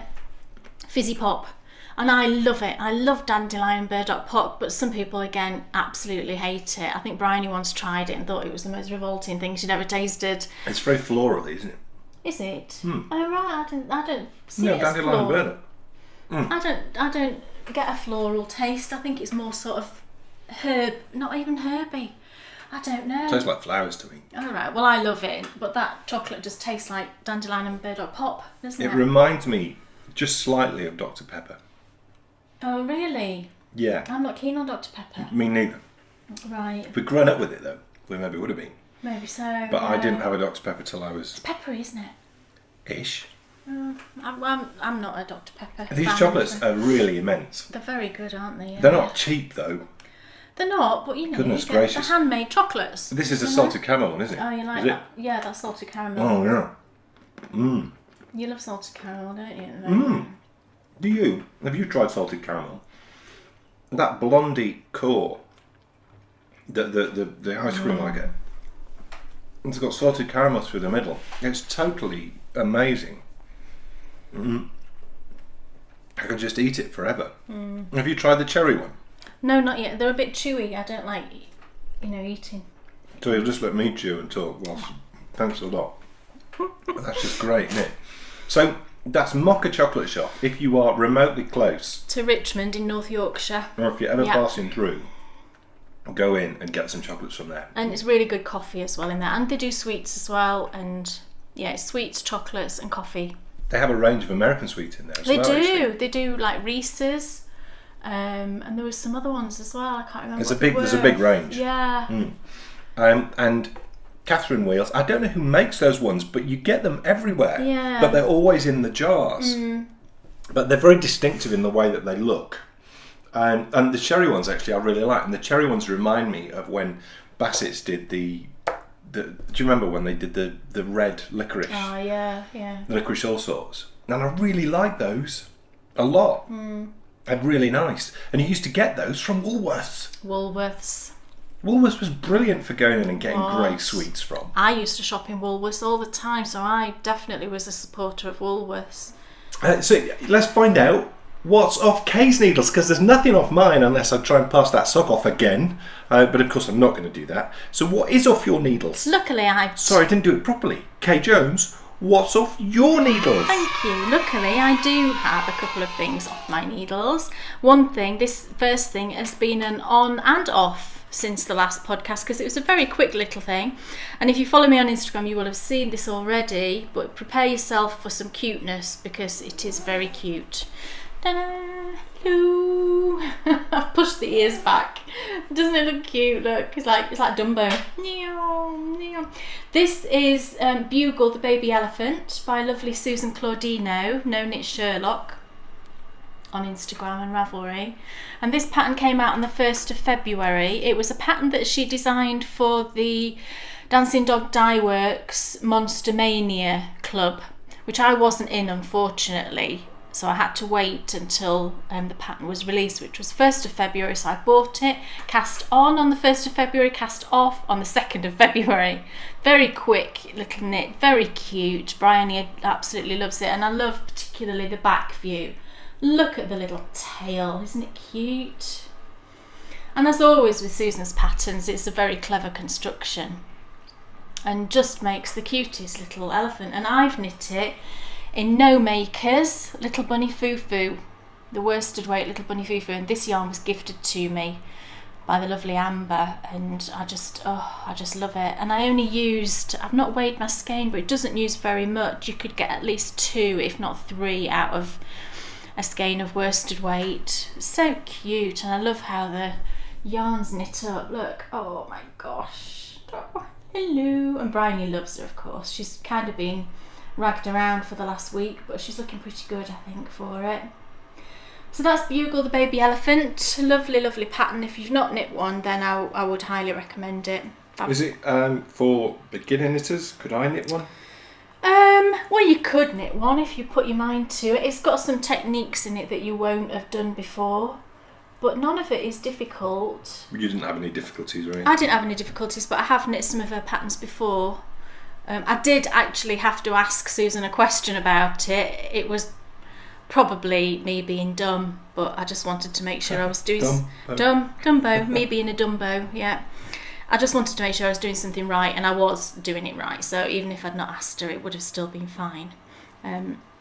But yeah, I think if you've never knit one of her patterns before, it's a little bit fiddly in parts, but then it's a toy, and all toys really. Some people would class all toys to be fiddly, but it's not annoying fiddly at all. You know, it's very pleasant, and I didn't find, you know, any of it stressful or anything like that. So definitely recommend little oh, I wanted to say little foo-foo elephant then, because it is, I suppose it's bugle. Foo-foo bugle is my little version. Can you knit different sizes? Well, you could just by altering the size of the, you know, the weight of the yarn and use smaller needles. So Bryony wants me to knit a teeny tiny one out of sock weight, but she'll have to wait for that, honestly. You know, but then, oh, look, hello. Very cute. So that's my first finished object. And then my second finished object is the Declan's hat that I was knitting, and I finished mine. Gosh, and I think this just came out so nice. And I posted some pictures again on Instagram of this, and people were just loving the stitch definition is what's amazing, I think, with this yarn. It's still a tiny bit damp. It does take a long, because it's quite a high twist, it does take quite a long time to dry, I find, the Tosh Vintage. So I'm going to pop it on the radiator, I think. But this is Tosh Vintage in the Steam Age colourway. And I'll pop it on. I knit the size medium. So it's very, you know, it's nice and roomy, but there's a tiny bit of slouch, I suppose. I mean, if you push it back on your head a bit, because I know some people push it back a bit, then it does have... So are you keeping that then? A bit of slouch, I think so. I should probably give mine away then. No, you won't. We've got so many hats though. Oh, you can't give it away. There's some sat though that just aren't being used. Oh, you can't give that one away. But they're both the same yarn, I might keep it on because I'm cold. Aren't they both the same yarn, just different colourways? Yes, Yeah. and I love them both. You can't give that one away. Don't be mean. So that's my finished hat too. So that's vintage too, is it? Yeah. Right. And what is the base? I think it could do with a pom-pom. It's Tosh Vintage. No. Not a pom-pom. No. It's it's merino, isn't it? 100% Right. merino. Right. Worsted weight. Right. And that just reminds me, I saw myself in the PC. I'm wearing, so I know people will ask, this is Zuzu's Petals. It's a free pattern on Ravelry, and this was a gift. Gosh, must be 3 years ago now. This was gifted to me, and I wear it a lot. It's like a little cowl. It's hard to describe it. You start knitting it like a shawl, and then you join it in the round, and then knit the lace bit. So it goes on over your head? Yes. Wow. You just stick it over your head. It's just, every time I wear this, I think I want 25 others in different colours, and I've never knit it myself yet, and I really should, because I think it's just lovely, and like I say, I wear it a lot. How do you do eyelets? Just Yarn overs, Oh, knit right, two okay. togethers. It's not. What's a yarn over? We've had this conversation before. Have If we? you were knitting, Yeah. your yarn's at the back. Yeah. So- Just put it the other side Bring it to the front as if you were going to purl. and then knit two together. And then knit two together. Oh. You will have created a stitch by bringing it to the front, Right. and you've knit two together to get rid of that stitch, and it creates a hole. Okay. Cool. That's the simplest form of doing a eyelet. And is there different types of yarn overs in there? There isn't a different type of yarn Okay. over. Just some look different to the other. Like that looks like a leaf. It does. It's meant to look like a leaf. Yes. With the way that the decreases are done Oh, okay. and where you do the yarn overs. I think it's fairly simple lace. I don't think it's tricky really. Looks clever. It's very clever, isn't it? It's lovely, and I really love it. And this was knit in Malabrigo. Worsted? No. The Sport Weight Arroyo. Tilly, I don't know if you noticed, but on your Knit or Forfeit last episode, for the question that had the answer Malabrigo, I actually put Malabringo. Did you notice?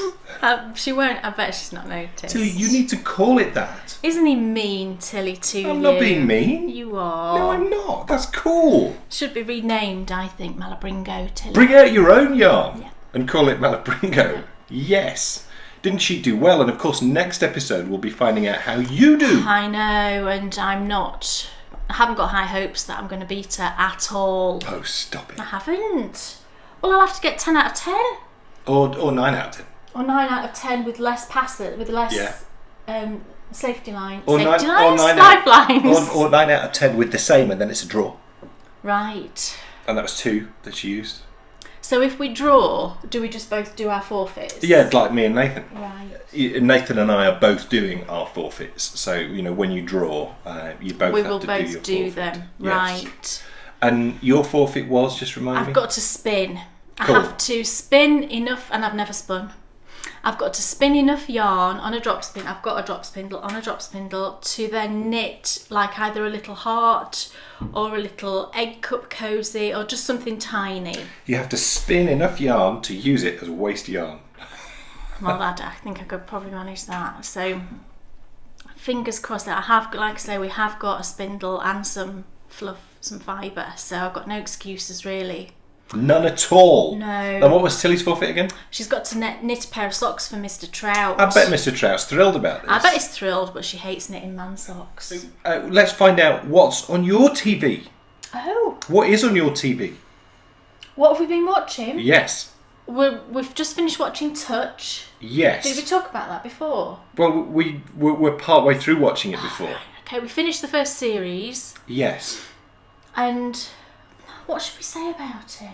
Well, it was certainly enjoyable enough for us not to stop watching it. We watched all the first series, but Unfortunately, we hold things to the same level as things like The Newsroom or The West Wing or sort of original series 24. Yeah. And so, it's good. It's better than... I don't know what I would say in comparing it to The Affair. I didn't feel the same way about the two. I mean, I wanted to carry on watching both of them, but I think I found Touch a little bit frustrating, maybe. Yeah, so we watched it. I'm not certain if you'll want to watch the second series. Maybe not. And I really struggled with the whole Jack Bauer thing. He's so iconically Jack Bauer to me that... he went and bought a gun, didn't he, on one of the episodes? And this fella's like, have you ever used a gun before? And I'm like, of course he has. Well, he went. Of course he has. He's Jack Bauer. He went and bought a gun from someone who appeared with him in 24. It was in 24. That's true. Yeah. So So- I found it just difficult getting past that, iconic image of the character that he plays. But we enjoyed it. I suppose if we were going to give it a score out of 10, maybe we'd give it a 6. I would probably say 6. Yes. Yeah. From our sort of... when you consider that the things that we loved are, as we've said, Newsroom, West Wing, 24, really all of it. So we're probably going to try watching the new series of The X-Files. Oh, yeah. I can't really say I was ever an avid watcher I of was it. never... I used to watch it, but I was never a massive, massive fan. But I did used to watch it, so I think it's certainly worth a look. So we'll give that a go. We also have been watching... We got the Die Hard movies on a box I set. love Die Hard. It was so cheap.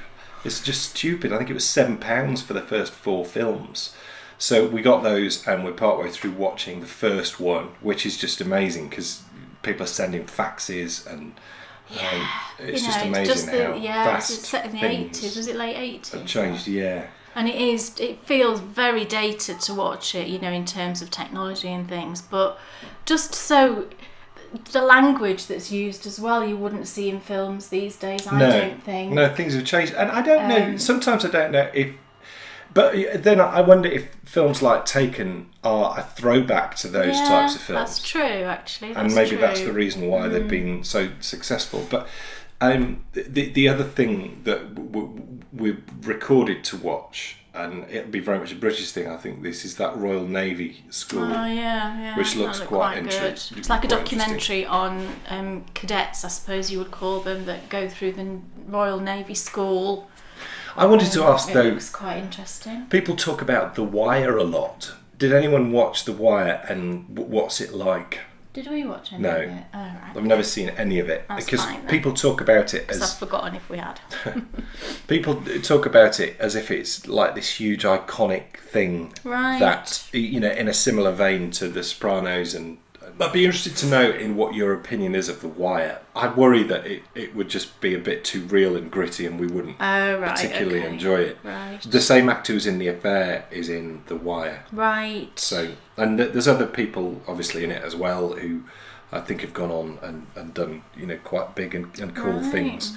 But do let us know what the Wire's like, because we are definitely searching for that next newsroom / West Week. I just wish they'd done more newsroom, but I think it got cancelled. Did it? Yeah. We loved it, didn't we? Yeah. Someone said actually that Touch, the second series, is different to the first series. Amy, wasn't it? So Amy? it might be worth watching one. Well, I'm sure we will. Because I think she wanted us to anyway. Amy? Yeah, just to let her know. We will watch the first one, Amy. Because it might get interesting now that those two characters have met up. Yes. Yeah. That's all we'll say for anybody who's not watched it. No, we won't spoil it. Just before we move on to Any Bits, and I suppose this could be part of Any Bits, but I'll say it beforehand anyway. Does anyone know about the Gervais Finn books?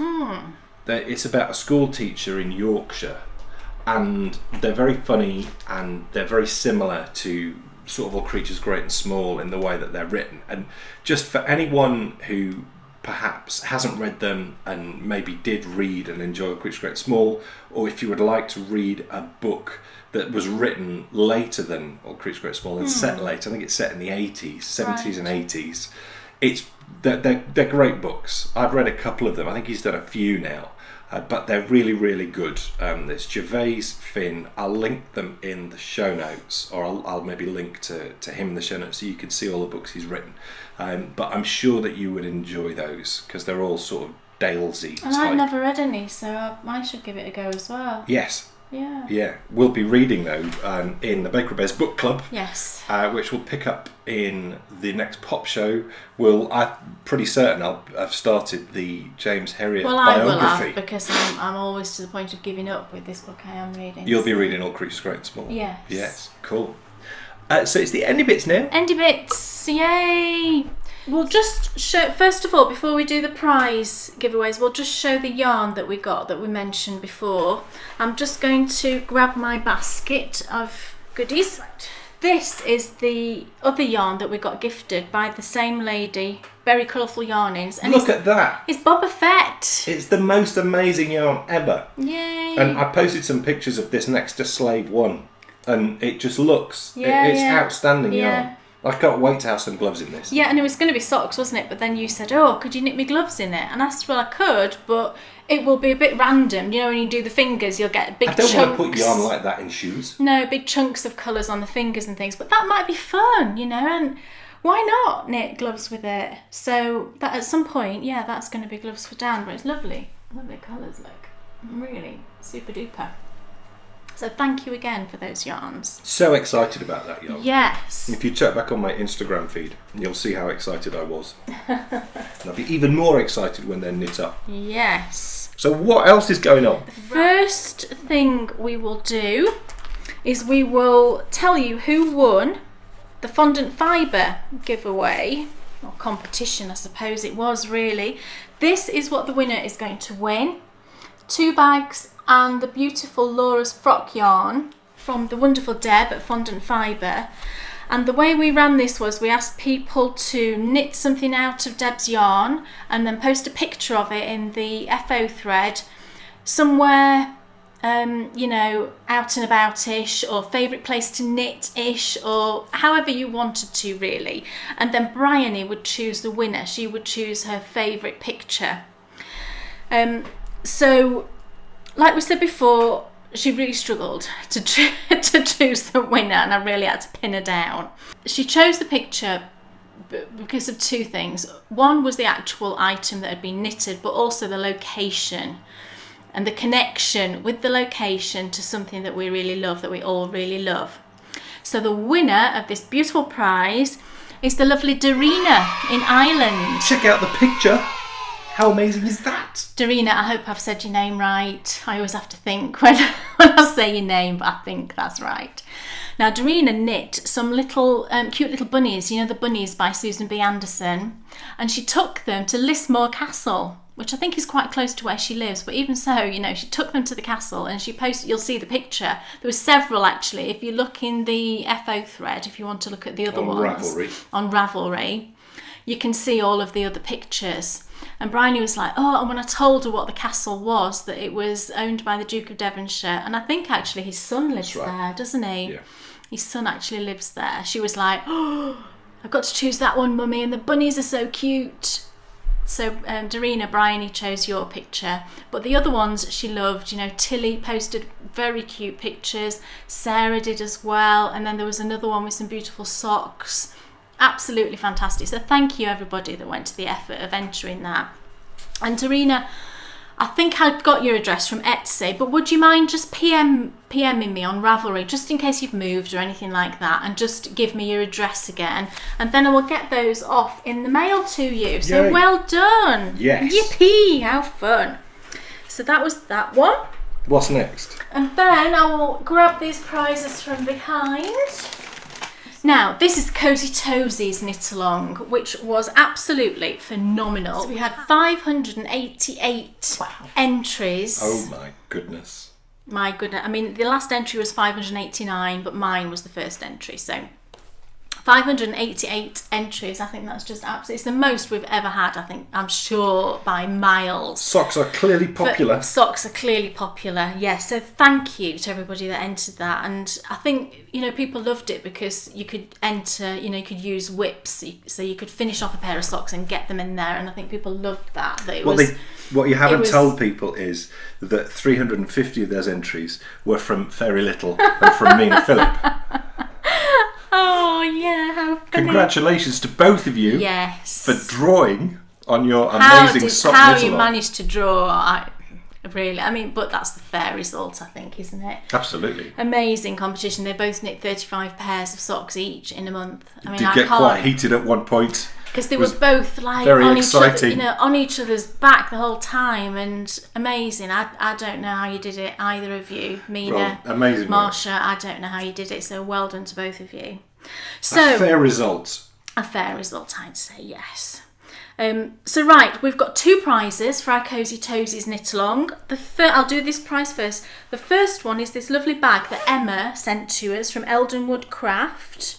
She sent us a beautiful one of her bird bags and also a little matching notions pouch as well.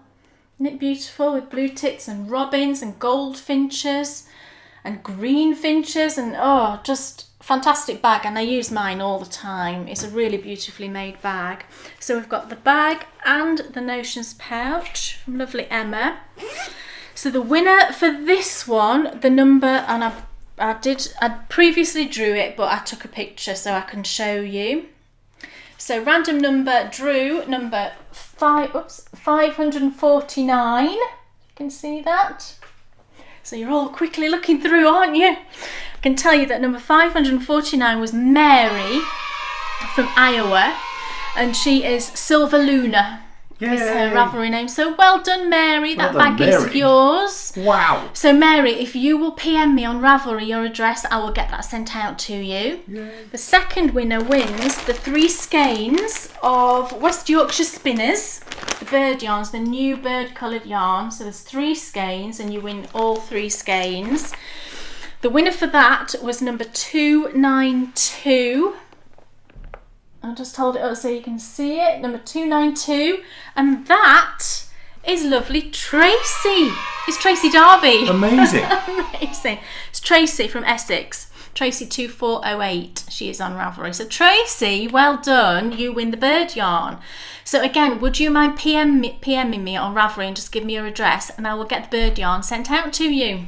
Amazing. I know. Well, congratulations So- to both those winners. Yay, well done you two, and thank you to everybody that contributed to that. It was super fun, and so many finished socks because of it, which I think is just phenomenal. Yeah. So It's been the month for socks. it really has, hasn't it? Yes. Gosh, my goodness. So is that us done then? I think that's us done. That's all my yes. Cool. We'll be back in 2 weeks with episode 44, which will be the second round of Knit or Forfeit. So we'll find out how Kay does.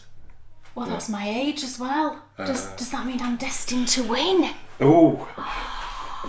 Or is it a bad omen? Well, it can't be a bad omen, can Can't it? be a bad omen, can it? No. So it should be a very exciting round, because I think we all learnt a lot of lessons from that first round. Yes. Namely, Kay, you need to actually look at the camera a little bit more.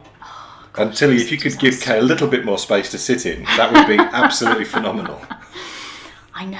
I And wasn't. maybe next one, Tilly won't be a giant of a woman. I felt just alien doing it. I think I said before, just because Dan wasn't by my side, it just felt so weird. Well, we can set It things just- up in a way which hopefully will make things... So I will try and look at the camera a bit more and be a bit more relaxed, hopefully, in that one. It's the first time she'd ever done it. I know, and I think I was absolutely rubbish. Oh, at she it. was rubbish. Don't be silly.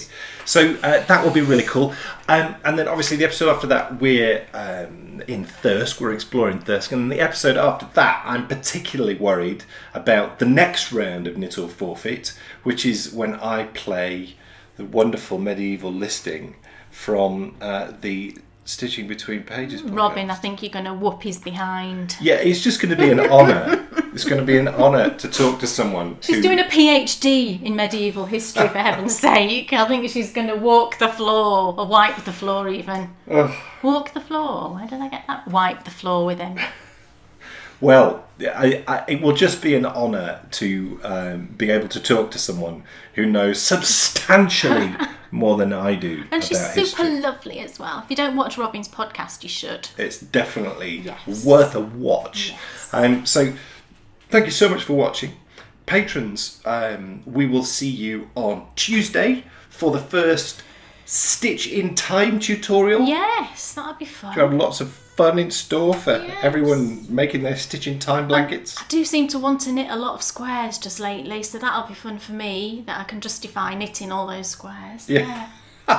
And then we'll be back then on Thursday with the final, the knit along with. Oh, the gloves. Yeah, because yes. was that the last one? Yes. Yes. Yes. Cool. So we will see you then. So hope you have a really great weekend. Have a great week next week. If it's half term for you next week, it is here for us, and I know that some people are off this week if it's half term, but for us it's next week. So have a lovely week off if you're off next week. And do they have half terms in other countries?